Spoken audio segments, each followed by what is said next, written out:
Let's give our God praise for his faithfulness towards us.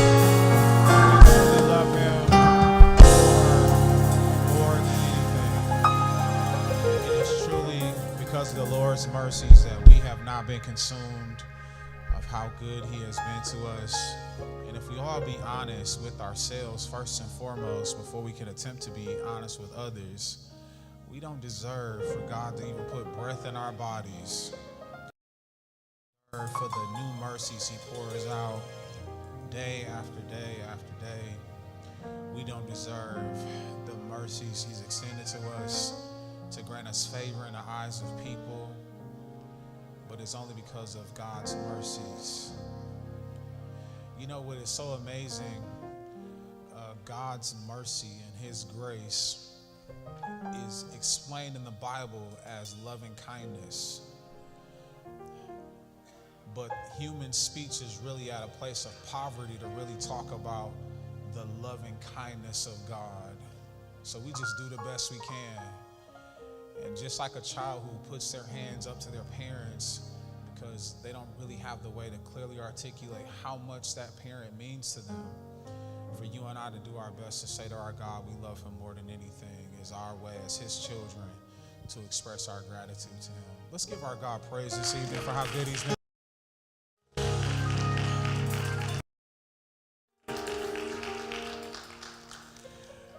This evening, I'm really grateful, church, over the last few weeks as we've been able to have people from outside of our church family to come, not only outside of our church family, but a part of our church family to help us as we've been working our way through Dave Ramsey's Financial Peace University.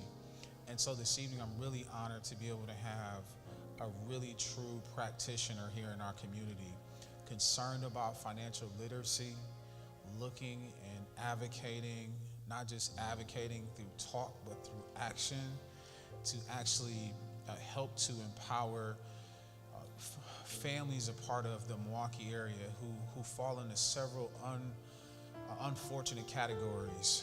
That is the non-banked, the underbanked community. And we're really grateful this evening, church, to have with us Miss Constance Albert, Mrs. Constance Alberts. I got to put some respect on her name, because I don't want her husband to say, meet me outside. But she is truly a gem, working in so many ways to help to ensure that individuals across the Milwaukee area have someone who is able to have the ear of banking institutions, not only for individuals, but also for businesses. Also, just this past weekend, she, along with another stellar practitioner, put together a diverse business event that I had the opportunity to share at this past weekend, and had some really great influential people from across the business banking landscape to be there. So I want to tell you, church, today, we are truly privileged to have her to take time out of her busy schedule after work hours to be here with us this evening. So would you help me in giving a really warm welcome and round of applause for Mrs. Constance Alberts as she comes to share with us this evening. Here's a chair if you like. Thank you. Well, can I say thank you, saints? Would that be the appropriate thing to say?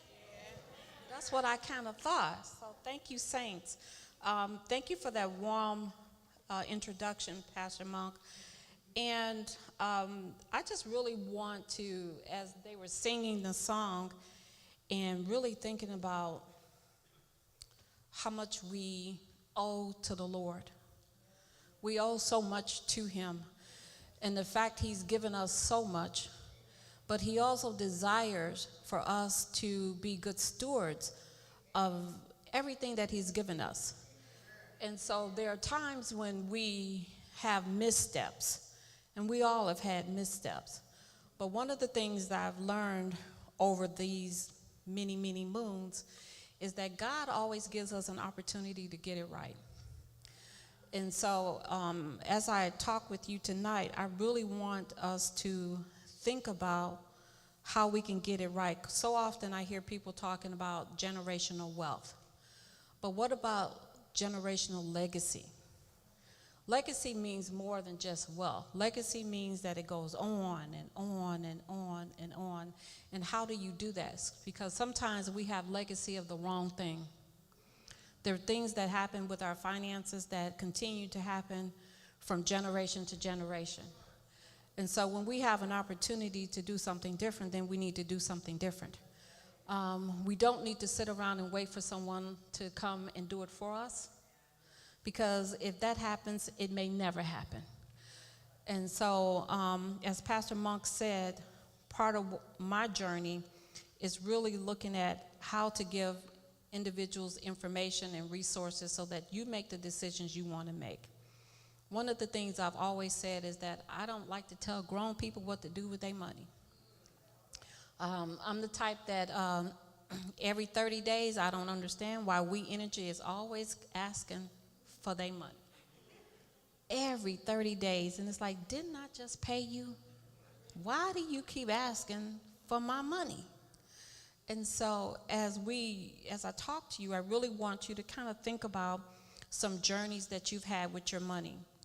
Most of us, and I'll just speak for myself, we didn't grow up talking about money. That wasn't a conversation our parents had. It was more of a private thing. And it may not necessarily be a conversation that you're having with your children. How many of you like money? Just, not like you love it or anything, but you kind of like it, kind of got this emotional feeling to it. So that's not necessarily a bad thing to be emotionally attached, but it becomes an issue with the way in which we handle our finances. And sometimes we handle our finances based on what we've seen. We had this old saying that, how many of you had, when you boil water, you put salt in it? Do you know why you put the salt in it? Because my mama put the salt in it. And her mama put the salt in it. So we really didn't know. Some things we just do because we see other people do it. And so as we learn how to manage and our finances better, the goal is not just for our children to see it, but our children to learn how to do it. Back in 2008, there was the foreclosure crisis. And some of the foreclosures were city foreclosures. And these were houses that individuals had been paid for in full. But they left the houses to kids and grandkids and sisters and brothers who had no idea what to do. And they end up losing the house. So when we talk about wealth, it's a good thing. But if you don't get that legacy in there and teach, they're going to lose it. And all that hard work that you've done will be for nothing. So as Pastor Monk mentioned, part of my job is to work with financial institutions and individuals around being unbanked and underbanked. And so unbanked is any person that's not having a banking relationship. That means that they're doing check cashing places, doing pay cards.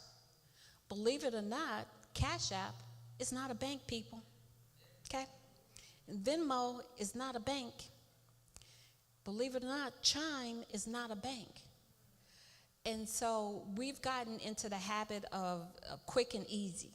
It's like the microwave thing. We do that with our finances. I want it now, I want it now, I want to touch it, I want to do it now. And so that's why you have all of these apps. But one of the things about developing your finances and getting better is that you develop a relationship with someone that's going to do something for you. And so we've had these conversations with financial institutions about what can you do for me?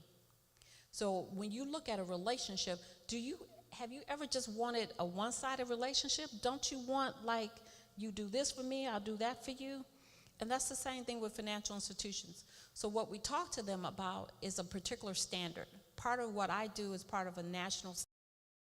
You have a sheet in front of you that has institutions. And those financial institutions have standards that are national standards. So if you look at that list, some financial institutions have a big footprint. You may see Wells Fargo on there, BMO, Chase. They have a big footprint. But then you have some community banks and some credit unions. All of those financial institutions that are listed on that sheet of paper, you can't overdraw your account. You don't have to opt in. You don't have to opt out. You can't overdraw your account. Why do you think people like overdraft protection?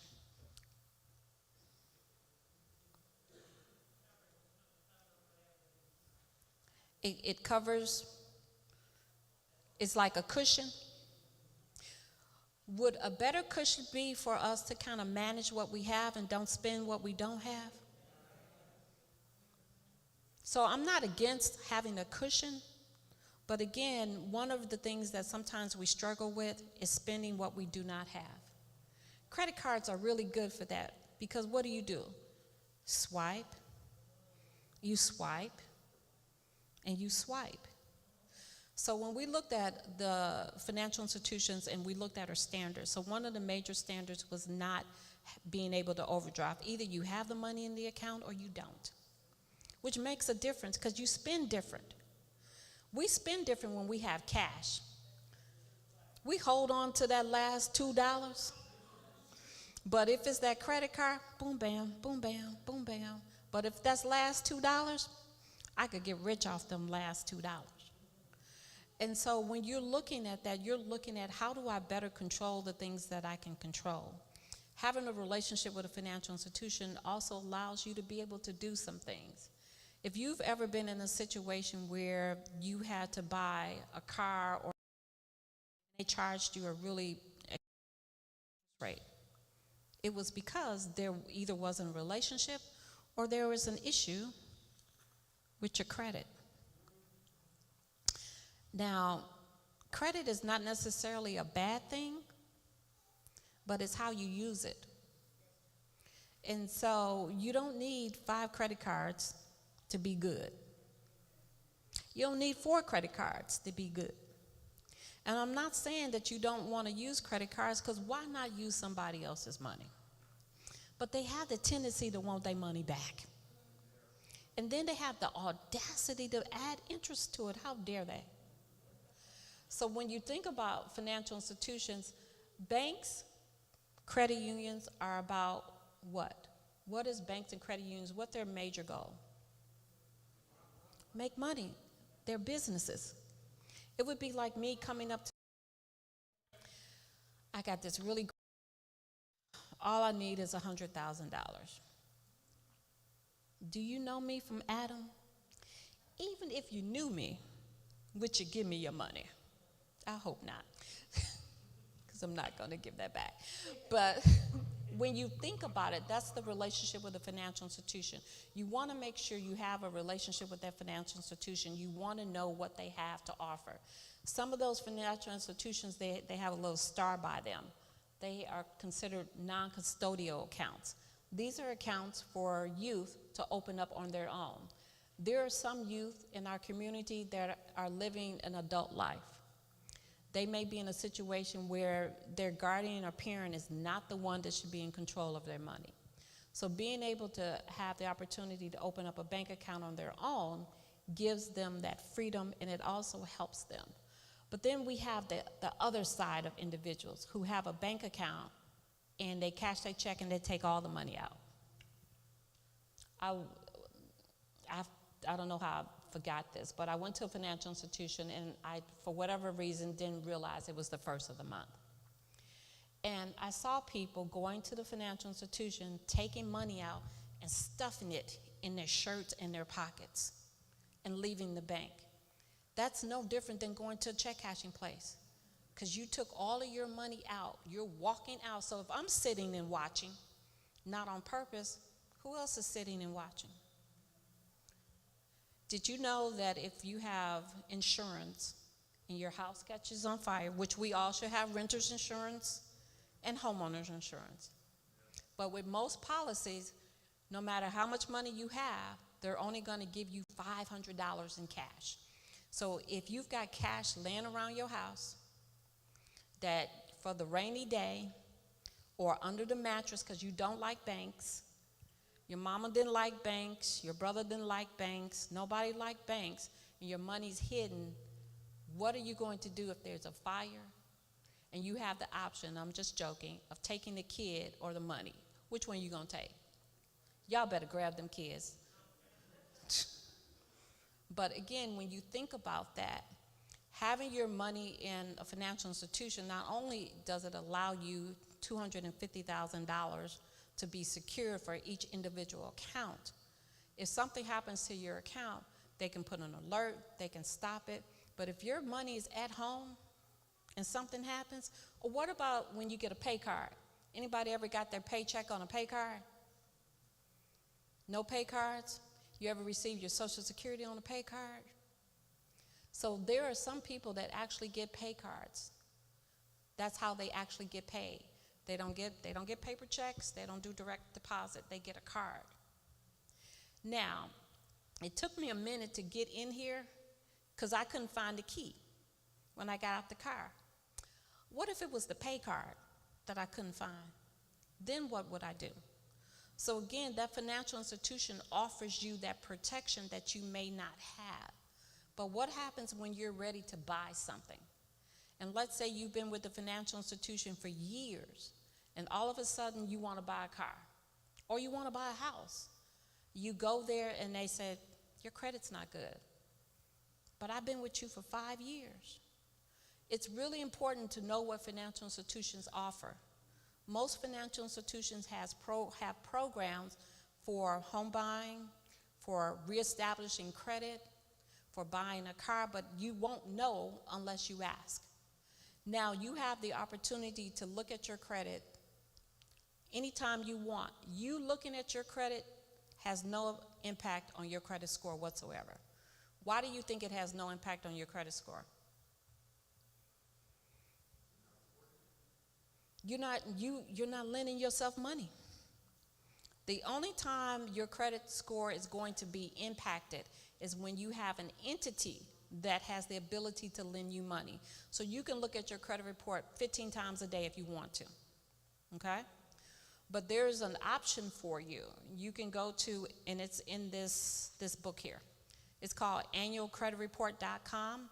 You can go and look at your credit report, all 3 of them, whenever you want to look at them. But sometimes people are chasing a number. What's a good credit score? 700? What else? Who? 785? Is that yours? You can tell me. You don't want to tell me? Okay. So are we saying 400's not good? 500's not good? 600's not good? 645 not good? 680 not good? You could get approved for some stuff. But with your credit score, it is determining risk. So the higher the score, the less risk that the financial institution is going to take, which means they're going to hopefully give you a better rate. But what I don't want you to do is chase the score. You want to change the behavior. And when you change the behavior, the score does it all by itself. So one of the best behavior, what do you think the best behavior you could possibly have relating to getting your credit together? Pay your bills. But wait a minute, pay them on time. Pay them on time. And not just pay them on time, pay more. So the goal is, my rule of thumb, just me, nobody else, is to owe no more than 30% of your limit. So let's do math. I know you all like math. I like math. Don't we all like? You just said you like money. It's no different. You know how to add and subtract. So if you like money, you like math. It's all the same thing. So if you have $1,000, and I suggest that you spend no more than 30%, what's the amount that you should spend? 300 or less. Now, who do you think spends more money, men or women?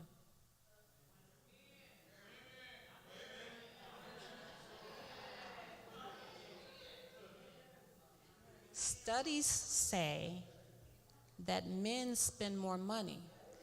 Let me tell you why. Men buy big ticket items that they pretend is for everybody else. Women buy for everybody. They buy little bitty stuff. I got a standing ovation.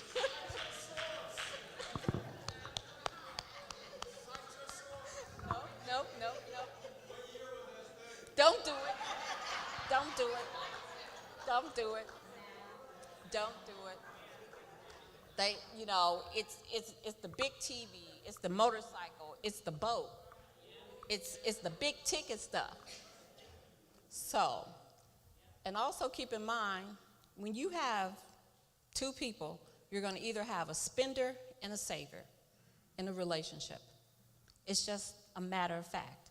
So when you think about this 30% and how easy it is to spend more than that, how do you control what you spend? You have to have a reason. Remember I said I don't tell grown people how to spend their money? Unless you have already decided what your goal is and what you're going to do, you're going to keep having that same behavior because nothing changes. You can file bankruptcy if you want. You can do debt consolidation if you want. If your behavior doesn't change, nothing will change for you. I don't care if you have 6-figure income. I don't care if you have 5-figure income. You will still spend the same way and nothing will change for you. So we're talking about a behavior modification. So once you decide where you want to be and how you want to get there, you have to figure out what does that look like. There are times when you may have to not do something. Now, I like shoes. I like stilettos. If we want to get real particular about it, I like me some stilettos. I can't wear them right now because I had surgery, and I'm just starting to walk without a cane. So I was laying in the bed, couldn't move, had to get help everywhere I wanted to go, but I had my computer with me. So of course, guess what I saw? Pair of stilettos on sale. Oh my goodness. I was like, ooh wee, and they gonna look so cute on my foot. So of course I bought them. And they came. My husband brought the box up because I can't make it down the stairs. I can't get them things over my ankle. My ankle's still swollen. I can't stand in them shoes, but aren't they the cutest things ever? Ever. And I say that to say we make decisions on what we want to do, and we justify what it is that we want to do. So again, your why has to be bigger than your justification. Because if your why is not bigger than your justification, then you're that direction that you want to go in. You want to buy something, that's fine. Does it fit with your plans? If you want to move out of this city and you want to be able to put 20% or 30% down on a house, buying that little stuff will add up and it will chip away at what it is that you want to do. If you want to fix your credit, that means you have to stop buying stuff on credit. Because if you don't stop buying stuff on credit, your credit, the balance that you owe will never go down. So again, it's really important for you to decide how you want to live. We're not talking about surviving. Surviving is just breathing. We're talking about living. And so when you think about all that God has given us, and he said that he would withhold nothing good from us. So why wouldn't we do the very best with what he has given us? Because when you think about it, you have to leave it. Believe it or not, we all gonna get up out of here. And we're gonna leave it. You're not gonna take it with you. These rings on my finger, they gonna take them off before they bury me. Them little kids have already asked me what they getting when I leave, and I done already told them you get nothing, because I done pay rent, I done put gas in the car, I done bought a car, you get nothing. So, what do you over? You help to build that legacy. When you look at individuals who are in business and they're able to transfer that wealth, it's because they've taught them how to do that. What would be wrong with us having another Black Wall Street? What have we even thought about that? When we're out and about, are we teaching our kids this is how you do business? This is how you conduct business. This is how you market it. This is how you move to the next level. This is how you buy real estate. This is how you build a business. Are we having that conversation, or is it just, okay, I guess we all just gonna get a car? What happens when you get a car? When you drive it off the lot? What happens to it? So who are we leaving that to? What are we going to do with that? What are we going to do with it? So my whole point in saying any of this is, as you look at how you want to leave a legacy, you have to start living that legacy now. Because you never know when the last day, so as you're pouring into people, you got to have something to pour. And so when you look at your credit, you're looking at a behavior modification. Don't chase a score, change your behavior.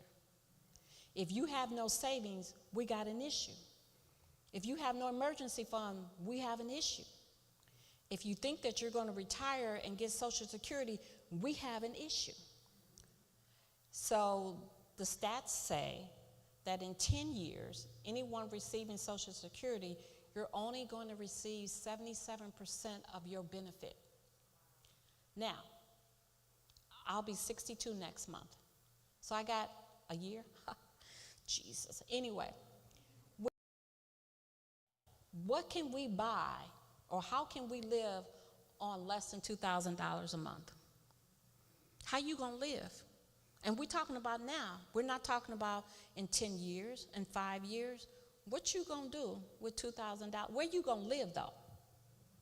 Are you planning on eating too? The moratorium's over next week. You need some heat. What you gonna do? Milwaukee has one of the highest rental costs in the United States, believe it or not. Milwaukee has one of the highest rental costs in the United States. So even if you don't own and you're renting, where you gonna go live? So if you have the ability to start saving and investing, because if you put right now, it's a pretty good time to save because the interest rates are high. When the interest rates are high for you to buy stuff, you earn more interest on your money because it costs more to buy money. When the interest rates come down, your savings interest go down. So now's the time to save. But if you don't have an emergency fund, how you gonna save? So what I always tell people, start with what you have. I would never tell you, okay, you need 6 months of your living expense. Can we start with one? Can you start with one? But you'll never know what that is until you actually know how much you're spending every month. And one of the things we always do with people, we always have them to sit down and write down every single thing that they spend. So are you spending money on kids? Other people you're giving money to? Rent? Utilities? Because we all have life insurance, right? We all have life insurance, right? We all have renter's insurance, right? We all have homeowner's insurance, right? Everyone that's working is involved in their 401k, right? Because you don't leave money on the table, right? And so when you look at that, how do you make that adjustment? How do you make those changes? So you have to be proactive. You can't wait till a situation happens. Because if you wait till it happens, you won't have enough money to do anything that you want to do. So I will leave you with this. I've given you some information on checking your credit once a year and how to build credit. So there's opportunities with financial institutions that are on that list that will allow you to build credit without going into debt. Because you don't want another bill that you can't.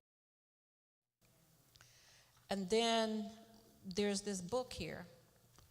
It has resources on credit, budgeting, savings, home ownership, identity theft, student loans, renting, savings for your children's education. If you have babies, do you know that if you participate in a 529 plan, a 529 plan is nothing but an educational savings plan, that the state will give you a credit for saving for your kid? So even if the grandparents, anyone that puts money into a 529 for a kid, you can take a credit off of your state tax. So all of this is in here, and guess what? Everything in here is absolutely free. Okay? So I will leave you with this. I grew up in a time never had a checking account. We went to cashier's check. We lived in Chicago, so it was a different name. So she never had a checking account. My mom made $2 an hour working. We lived in the high-rise, the projects. My mother never drove. My mother never owned a home at all. So the things that I learned, I had to learn by myself. And so being the baby, I was a little spoiled because I could not understand why I couldn't have everything I wanted, because I'm just like, I'm the best kid ever. I mean, I'm the last one. Why wouldn't I be able, aren't the babies always the best kid ever? We are. No matter what the others say, we are the favorite. And so I had to learn these things on my own. I had to learn. My mom always worked. My mom always paid bills, so I knew how to. I didn't know how to do anything else. So those were things that I had to learn. And so over the years, I've been able to learn that. My son and I, which is my oldest, we graduated college the exact same year. I bought my first house when I was 26. We've taught our children how to buy a house. We've been able to figure out how to help them do some various things. And so I say that to say, even no matter where you start, it depends on where you finish. So I encourage you to do that. Thank you.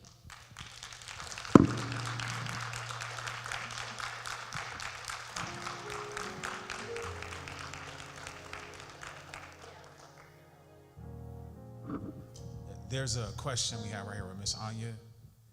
Yes. Exercising this foot over here. So thank you so much for the information.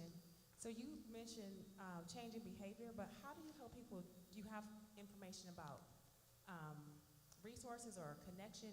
Because so many people have experienced trauma, and we have very unhealthy relationships with money and saving. Right. So how do you help people to change that relationship with money and understand the root cause, the emotion that's causing them to Absolutely, you're absolutely right, because the way in which our life has shaped determines how we handle financial situations. We've had people who live couch to couch. We have the people who sometimes they buy stuff and we're like, why are they buying stuff? Because we never had it before. Where how we feel about money makes us feel a certain way. So we spend it because it makes us feel a certain way. We have situations where individuals have been out of the home.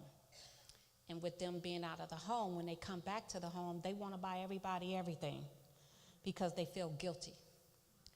You have single parents who will spend their last money on things just so that that kid can feel a certain way. And so then we grow up with that. We have young parents that will spend hundreds of dollars on a kid's first birthday.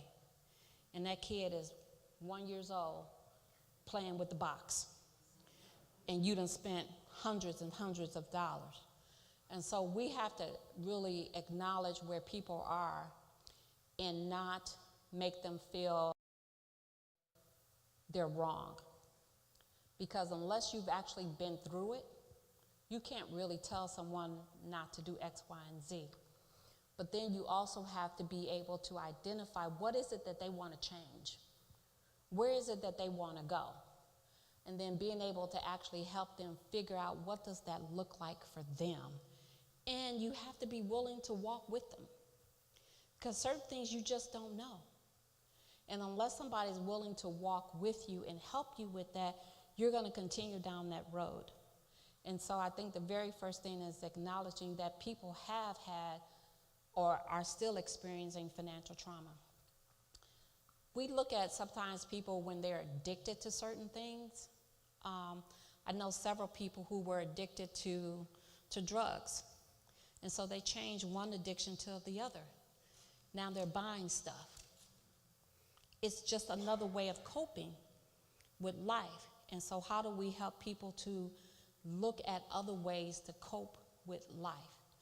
And so we do have financial coaches in that book there, but on a personal level, people have to be willing to have those hard conversations, because no one likes to talk about money.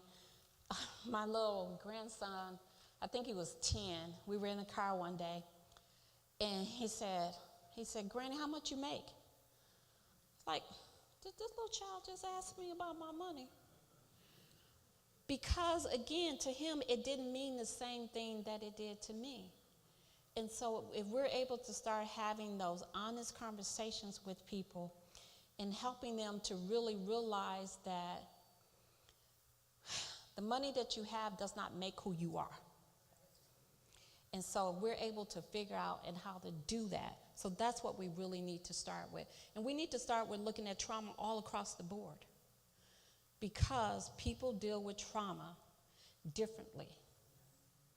And it could be a variety of different things. You'll see something on the outside, not understanding that there's trauma on the inside.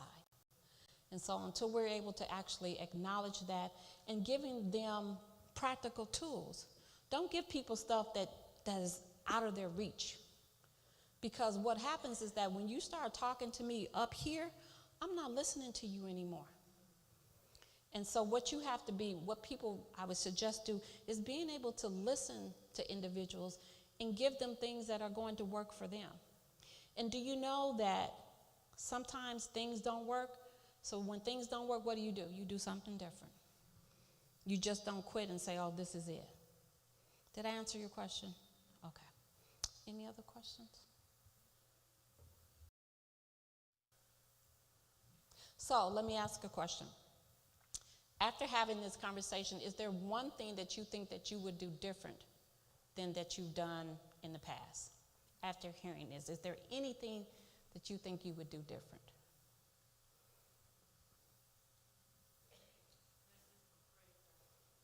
Okay. And one of the best ways for us not to use our credit cards is to have cash. Because if we don't have cash, the credit cards are going to be the easiest thing to do, and we're going to continue to rely upon them. We'll never be able to get out of credit card debt unless we have some kind of cushion and some kind of emergency fund.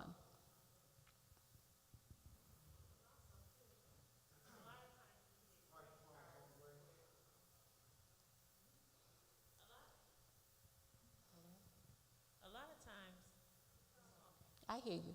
a lot of times for me, I get the credit card. I really don't use a lot of it, but it's that interest rate that get.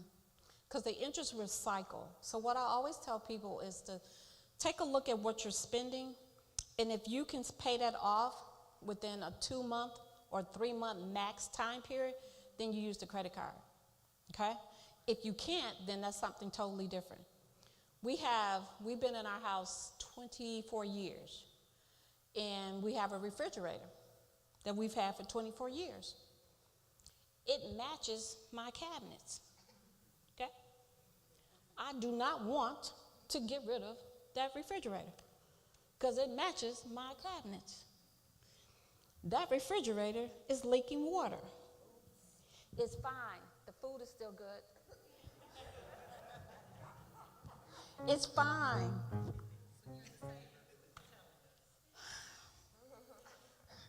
It's good. You just keep pushing the towel under there.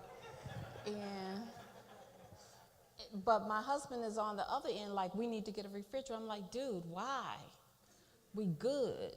We good. So you don't want to be to the extreme that I am. Okay? So you have to figure out what's going to work for you. I just did a bathroom for him that cost about 12 grand. And I said, that's your birthday gift? Your anniversary gift? It's Sunday gift? You get nothing else. My point is, I had a plan, and I stuck to that plan because I didn't want to owe anybody. And the things that I do, I've done for so long, it just becomes habit. And that's how you handle your obligations. It becomes a habit. And you think about what you're going to spend before you spend it. And it just becomes a habit. And I'm not saying that you can't have fun.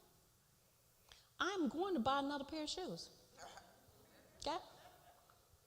Even though I can't wear them, I'm going to buy another pair of shoes. Okay? Because one day, I'm going to be able to wear them. So I will. But my point is, you have to put all this in perspective. Everything that I do is in perspective because there's something that I have this goal. But I also want to teach my kids the importance of working for something, saving for something, and then accomplishing something. So, anything else? Yes, sir. What are some suggestions you would offer to someone who maybe has put themselves in an awkward bind and now they're in check systems and are concerned about going to one of those institutions that are on there with the opportunity checking? So does everyone know what check systems is? Okay. So you're in check systems for 5 years. Now, a couple things can happen. You can be in check systems for 5 years and it never hits your credit report because the financial institution didn't send it to collection. So that's one thing to look at. If it goes to collection, then that's a totally different situation because now it's on the credit report. So there are some financial institutions that if you're on check systems, they will allow you to open up an account. Some credit unions will have a savings account. So this is my thing. If you find yourself owing an obligation, especially if it's been a couple years old, try to make a settlement. Because the situation that it has affected has already done what it's going to do. So even if a financial institution says, we will open up an account for you, you still want to pay that off. I don't have a problem with people paying full amount for anything. But if I can pay you half and you still do what I need you to do, I'm going to pay you half. And so you can actually go, and it may be in the book, but you can actually go to check systems and get your own report and see what it is. Now, if a person's in check systems because of fraud, it's a totally different situation. Most financial institutions open up an account if it's fraud. Because they either have something that just kept coming into the account and it kicked out because they kept getting overdraft and fees, or they forgot they had an account at all. They thought they closed it out and it got closed because of fees. So again, that's the other thing, that you have to look at your statement. You got to look at your bills. You got to actually open that thing that comes in the mail. So you just really want to kind of figure out what that is and look at trying to make a payment or a settlement on that obligation. And I don't want to say I'm partial to credit unions, but credit unions are a little bit different in relationship than big banks. So you either want to go to a community bank or a credit union. The bigger banks that have a bigger footprint, their standards are a little bit different.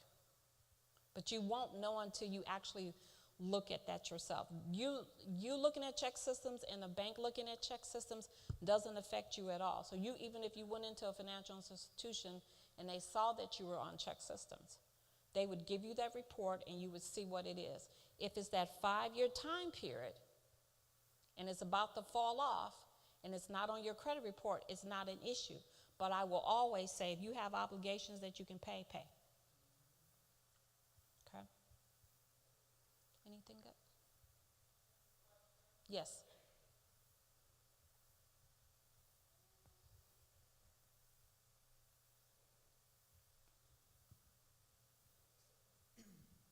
I have a question about, I had a doctor bill, and I had been paying on it. It was over $1,500. I get down to like $200 and some dollars, and they send it to collections. Now, I've been paying on it. It didn't affect my credit. Okay. Even though they send it to collections, but I've because of financial situation, I've been paying them, but I'm like, since you sent me to collections after I got down to $200, I don't know why they did that. But I'm paying them, but I'm only paying them $15 a month until I pay it off. Is that not? So the issue is that unless the hospital agreed to the amount that you were paying, they can still send it to collection, even though you're paying them every single month. Unless they agree to it, you don't have an arrangement. Okay. You're just paying. Okay. So that's one thing, because sometimes people say, just pay them anything and they'll be good. No. If you owed me some money and I told you I was going to pay you at a certain time and I paid you less, how you going to feel about that? You want your money, okay? And so the other thing to keep in mind with the credit bureau, I think it was last year or the year before, medical obligations don't have the same impact on your score that they used to have. And if you have a medical obligation that has been paid, they will take it off of your credit report. But just like with anything else, you're going to have to ask them to take it off. But the impact that it has on your score is not as harsh as it was before. Now, depending on when it went to collection, you may be able to get it pulled back. And also keep in mind that most hospitals have what's called community care. And so what that is, it's almost like a financial aid application that you fill out for medical, but you have to ask them to give you an application for that. They're not just going to say, oh, by the way, you need to ask them. So in most cases, you may be able to get that obligation either reduced or eliminated if you don't have health insurance. But they sent it to collection because you had no agreement with them. And that's the other thing too. When you're looking at medical, when you go to the emergency room, it's going to cost you 10 times more than if you just went to your doctor or urgent care. Because now you're paying 3 bills. You're paying the doctor, you're paying for any services that you had, and you're paying for the clinic. So you can end up with 3 separate bills, and they found nothing wrong with you. So you just really want to be careful when you have a medical emergency or you're just not feeling well. Any other questions? Yes, sir.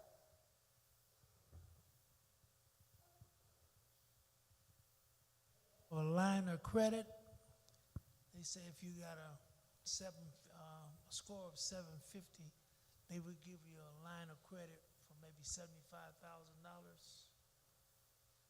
How does that work? I was talking to a bank man, and I said, well, if I did that, I could pay off my car note, pay off the house, but then I'm still going to have that bill. So a line of credit, 2 things. You can have credit that's secured and you can have credit that's unsecured. When you have unsecured credit, it can be a line of credit which is just based on your income. When it's secured, it's based on collateral. So when you have a line of credit, the interest rates are going to be higher. But then what is it based on? Because if you're going to have a line of credit is meant to be, it goes up and down. It's not like an installment debt, which is like steady. So installment debt would mean that you would pay off everything and you would have that one bill. The line of credit is a little bit different. Oh, I buy this, pay it down. I buy this, pay it down. So I would really want to understand better what kind of terms that you're talking about. And are you talking about a debt consolidation? Because that's what that sounds like. It doesn't necessarily sound like a line of credit. It sounds more like a debt consolidation, that you've got obligations and they're going to give you one loan and they're going to pay off everything and you have one bill. Is that pretty much what they were saying?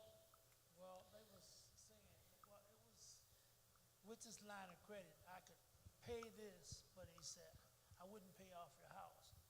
Whatever you do, don't pay off. So it's secured by the house. Yeah. It's a second. It's a second.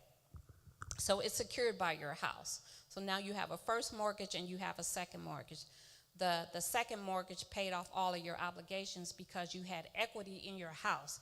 So they're taking the equity in your house, the difference between what your house is worth and what you owe, and giving you a loan based on that. So you have two liens now. So when you get ready to sell your house, both of those liens have to be paid because your house won't be clear to be sold. So that's what that is. Does that sound pretty much what they were saying? Yeah. Pretty much, yeah. Yep. Thank you. You're welcome. Yes, ma'am.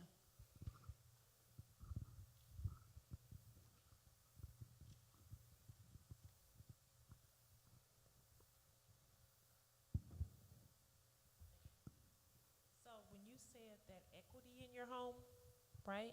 Yes, ma'am. And that's actually, the equity is from the amount of money you have been paying. It's the Well, difference between what you owe and what it's worth. Right, what Yes. it's worth.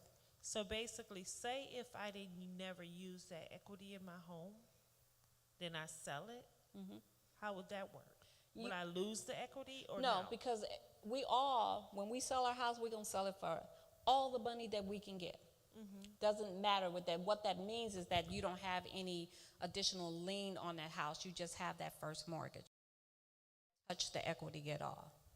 So when you sell your house, you're just selling your house for whatever you want to sell it for. Equity only comes into when you want to pull that money out of that house to do something else with.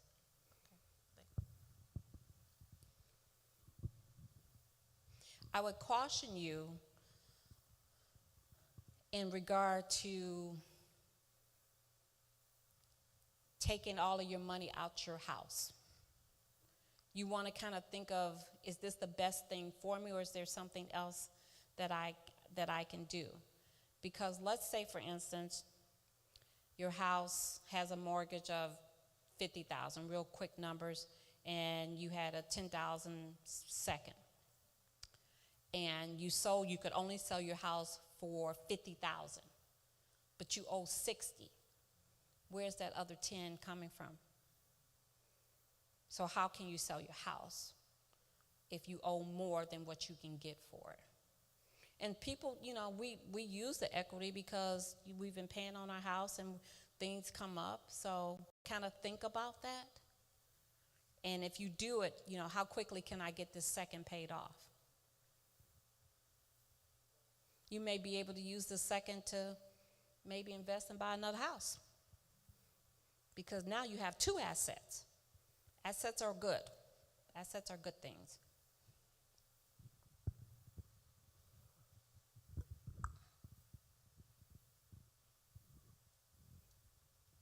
You don't want to talk to me? I'm so sad. Anything else? Yes, ma'am.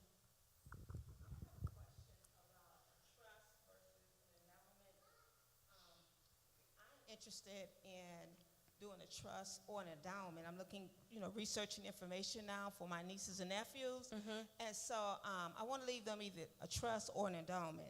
Can you tell me the difference between the two? The trust is really meant to transfer wealth. And so an endowment is more of making monthly payments. So you would put maybe like a house in a trust as opposed to setting up where they would get monthly allowance and something like that. So you kind of have to figure out how you want to do your estate.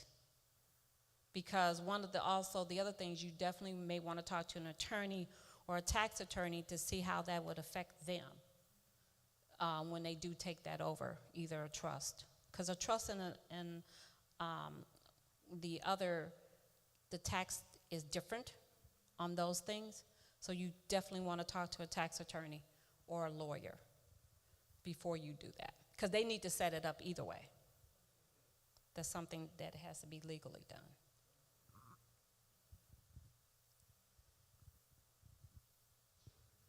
Oh. I was just going to make a comment about putting a home in a trust.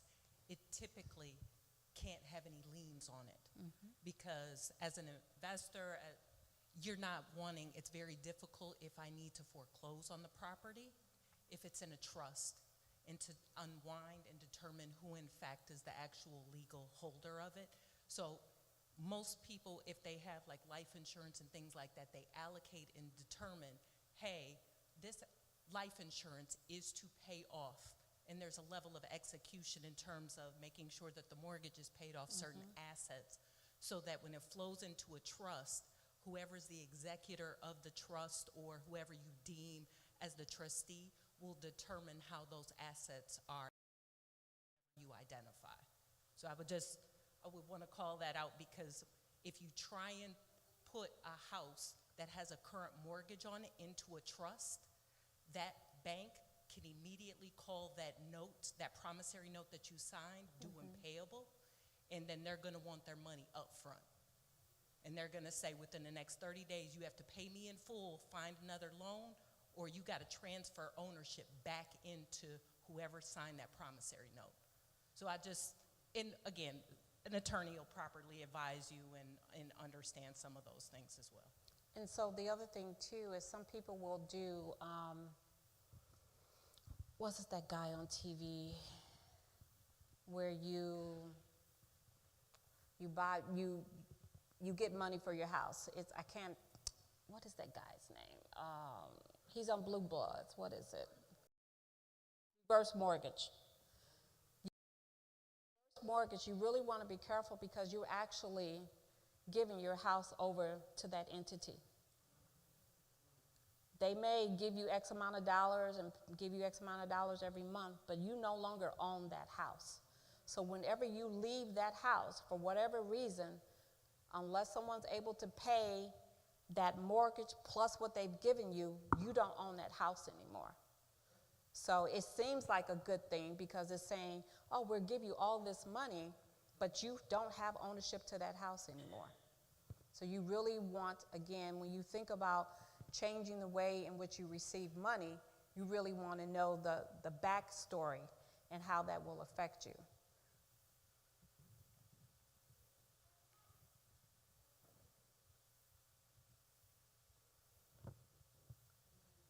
I was just going to say on the trust account, I have a trust account for my daughter, and I cannot put my house in it.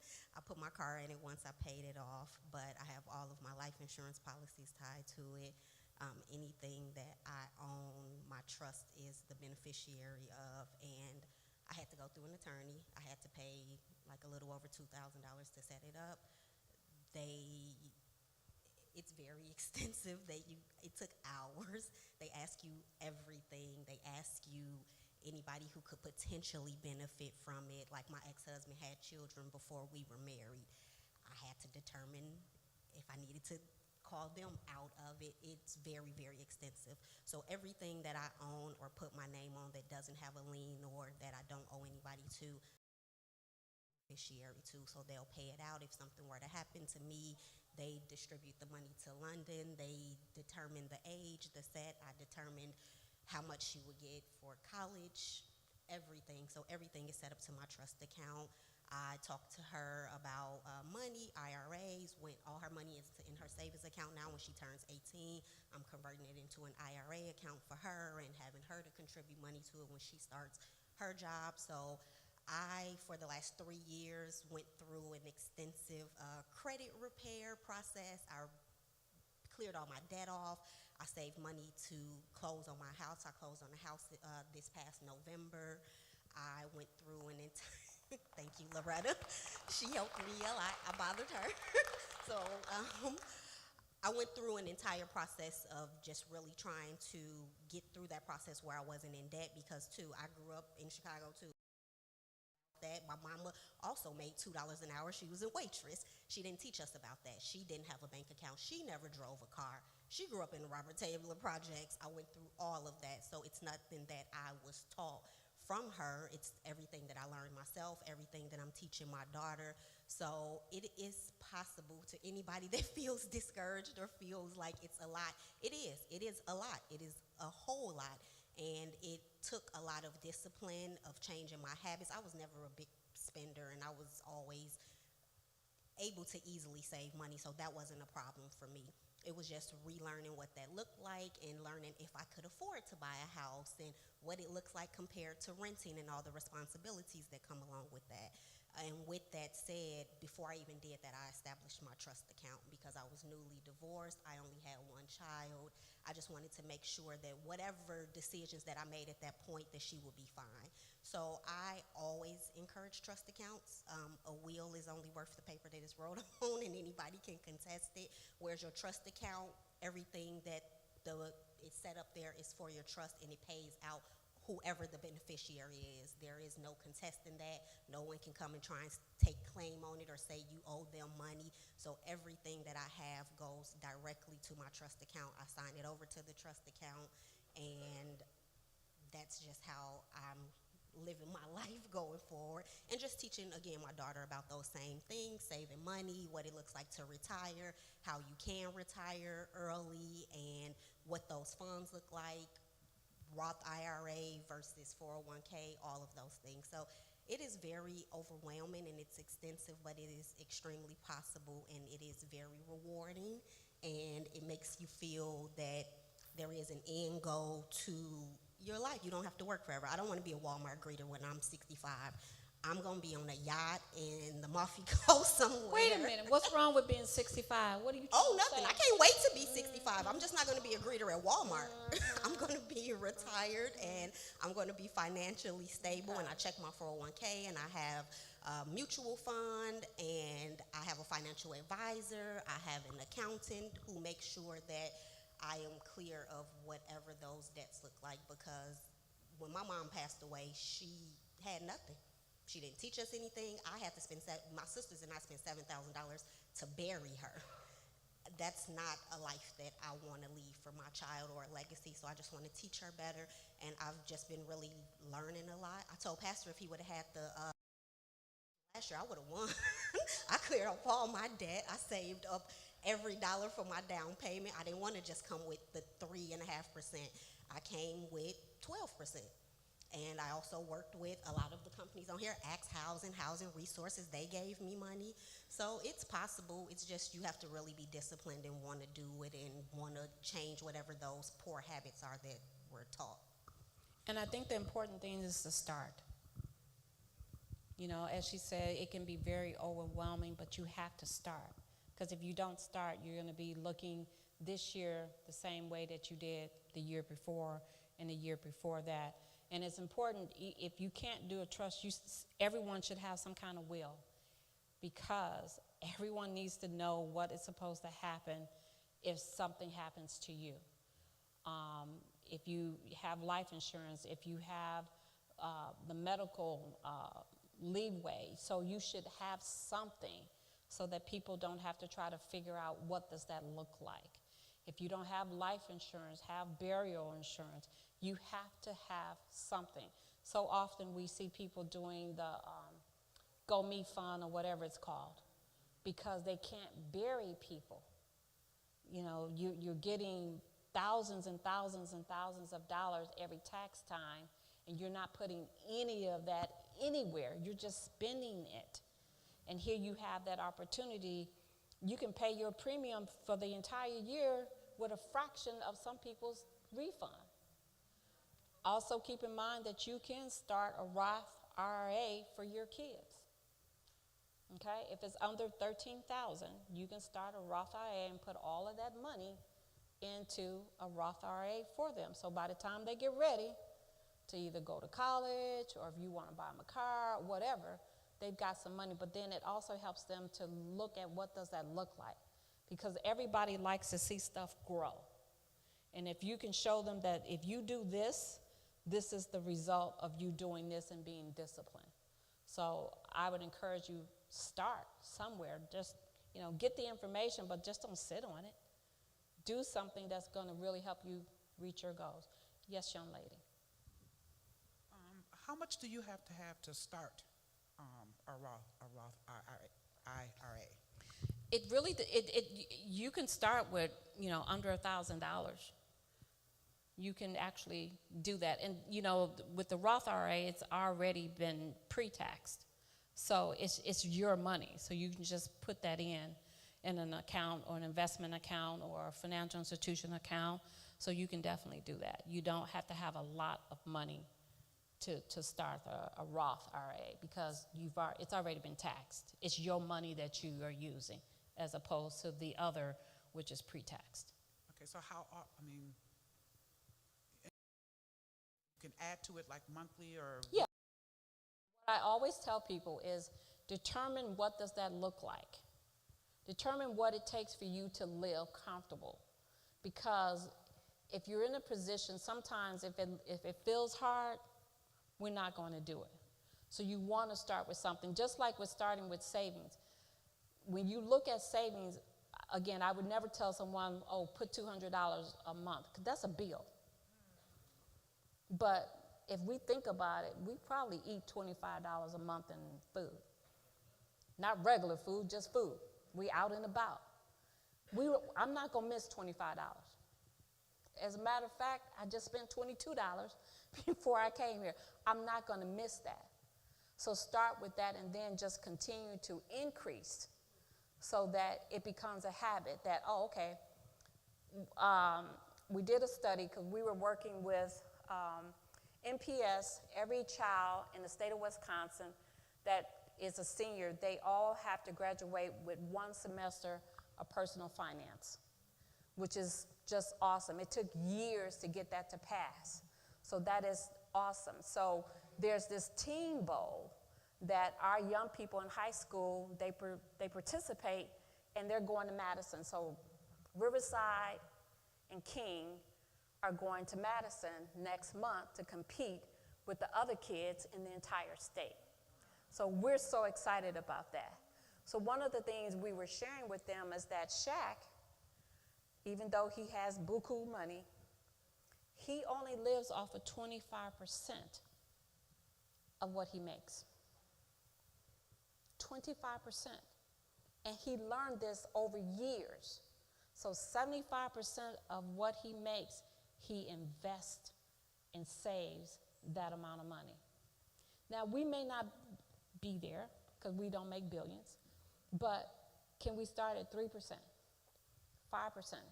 If you get a raise, take that raise and put it in the account, because you didn't have it before and you were paying your bills. You're not going to miss it. Take that, whatever that raise is, and start putting that away. I often tell my employees, there's twice a year you get paid 3 times in the month. I know exactly when those are, too. I do too. I often tell them that those 2 months just save half of one of those extra checks, because it's not, that's not something that you would normally get every month. So if you can put in your mind, take half of one of those extra paychecks and save it, that's a savings.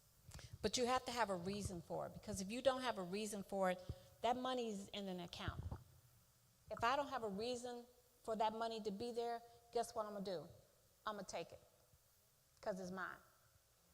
Unless I have a reason for savings, I'm not going to do it. And they have to figure out, what is your why? Why are you doing this? What is it that you're trying to do? Because if you don't, it's right next to the other account. The checking account is right next to the savings account. They're at the same place. I'm going to go and take every dime out of it. As a matter of fact, I'm going to go every month and take every dime out of it. So you have to determine, why are you doing it? And once you determine your why, then you can stick to it. Because if you don't have a why, it's my money. I work, I'll get this feeling, I work hard. I deserve it. It makes me feel good. I'm sad today. I need some retail shopping, retail therapy. It's my birthday. It's Christmas. It's the day after Tuesday.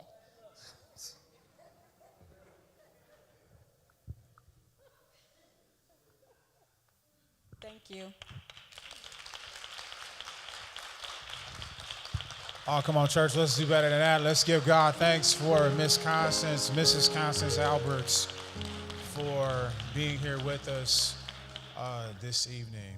I'm just going to, I'm kind of growing into this role here a little bit. Jason, right? Jason, would you mind coming up here when we dismiss and help Miss Alberts with the materials that she has to get those in her vehicle for her? Would you? Thank you so much, sir. I appreciate that. I just could tell he has that willing spirit to be able to help her this evening with that. Church, I pray you will just continue to be here with us week, every Wednesday, as we're going to continue to keep moving forward to help equip you with the tools. Again, I'm just really grateful for Miss Alberts. Last year, those of you who were with us for the shoe giveaway, this is not your first time seeing this. You've seen this out in the lobby, but here's God sending you reinforcements to help you out. And we were able to receive this because of the great work that Banco and Greater Milwaukee is doing. And I want to encourage you to please listen to me. Don't take this stuff home and just it end up in your junk drawer. If it's not a resource you yourself are going to immediately use, look, listen to me on this. Hold on to it. Then I believe God's going to allow for you to cross paths with someone who can use those resources. Do this. If you care so much about your family the way you say you do, how about you start doing a little bit of investigation? Just start asking people who are closest to you, hey, what bank do you bank with? They start stumbling over their words and they like, it's that bank. They're not banking with anyone.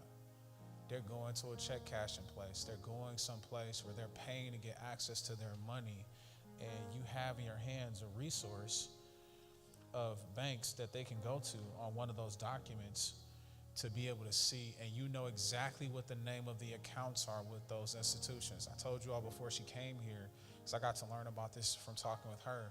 Those accounts that are listed there, they don't allow for you to overdraft.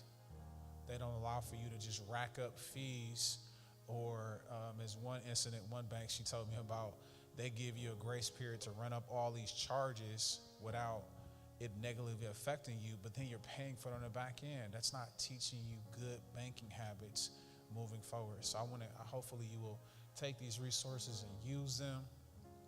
If you got people who come to you, they always asking you for money and resources, let me tell you what you do. This is what I do at my job all the time, talking to people about money. I got a stack of these things in my office. And I flip it open. I say, listen, your credit score is not in the place where it needs to be. Here's a resource, and here are some people who can help you with this. There's just a plethora of stuff. Folks, you know, like she mentioned, going from couch to couch, they're not managing their resources well. They're getting evicted from one place to the next.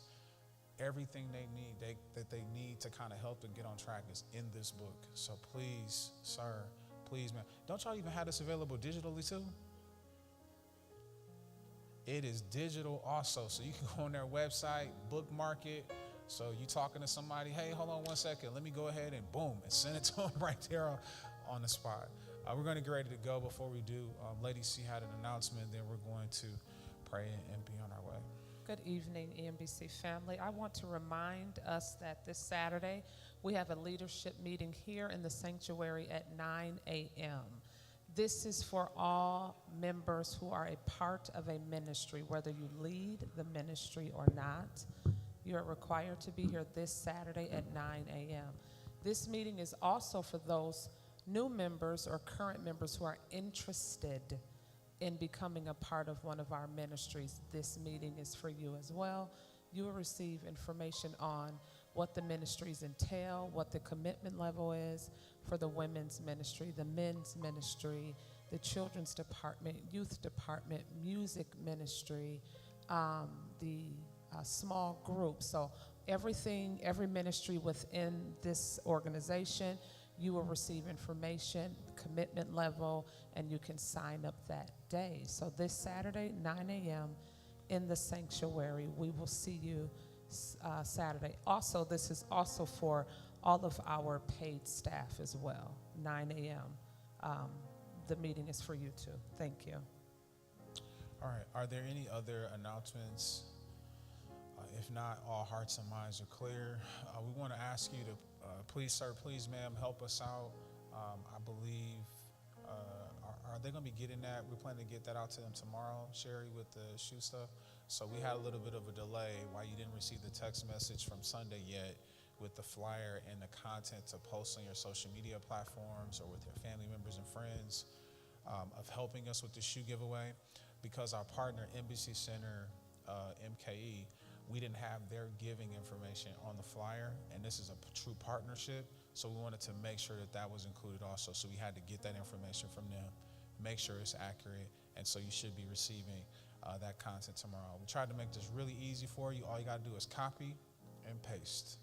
Post a picture, and that way we're uniform, that people across the Milwaukee area can see the same thing from so many of us of asking people to help with this, y'all. So we're really excited about this, and be praying for us. This thing is this train is moving along. Tomorrow, some of our team, we're going to Embassy Center tomorrow, walk the grounds, look at how we're going to best make this work so we can serve 1,000 children this summer, 1,000 plus children this summer. We're giving away brand new shoes.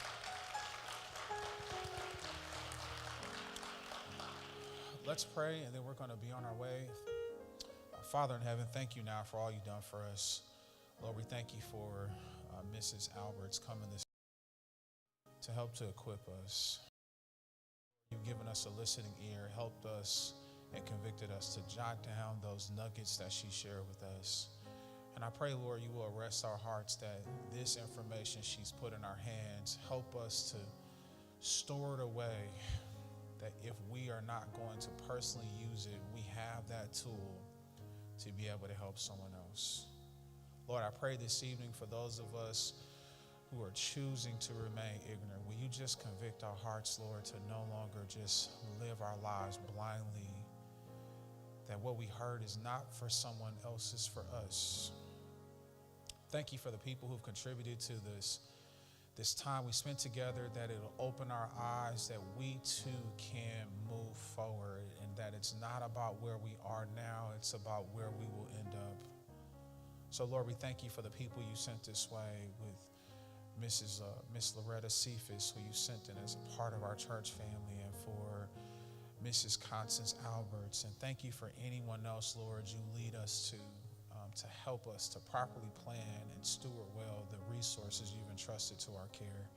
We ask now as we leave this place, but never from your presence, will you watch over us and grant us traveling grace to see each other again soon. Let us find our homes in the way in which we left them.